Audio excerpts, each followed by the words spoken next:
by Aubrey Allegretti. Political reporter Theresa May and Donald Trump have spoken for the first time since a public spat over the US president's controversial Britain First retweets. The leaders wished each other a very Merry Christmas in a phone call on Tuesday afternoon, according to Downing Street. They also discussed different positions on Mr. Trump's decision to move the U.S. Embassy in Israel from Tel Aviv to Jerusalem, agreeing the U.S. needed to bring forward new proposals for peace.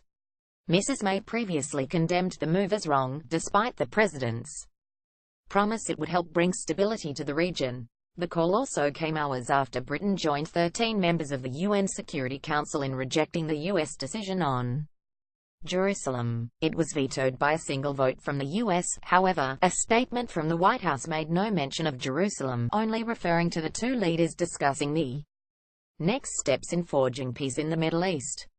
There was international outrage at the U.S. Embassy move announcement. Both leaders also paved the way for a swift post-Brexit trade deal, with Mrs. May hailing the good progress made in negotiations with the EU, and they discussed deep concerns at the humanitarian situation in Yemen. But off the official record was any mention of their row over Mr. Trump's posts on Twitter of anti-Muslim videos. He shared 3 videos to his 43.6 million followers, including unverified footage purporting to show Muslims committing crimes. The far-right group Britain First that originally posted them has since lost its verified badge on Twitter and been suspended pending an investigation by the tech company.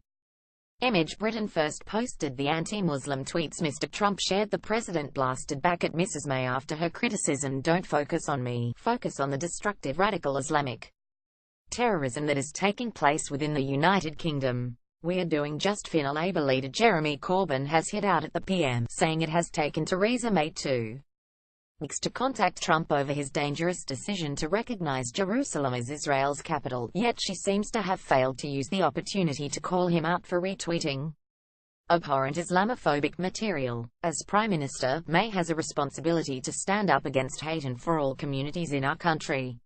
Also missing from the readout was talk of Mr. Trump's impending visit to the UK. The trip has been beset by speculation after a series of disputes between London and Washington, including over the travel ban on Muslim-majority countries. Labour MP Paul Flynn said last month Mr. Trump should be charged with racial hatred if he enters the UK.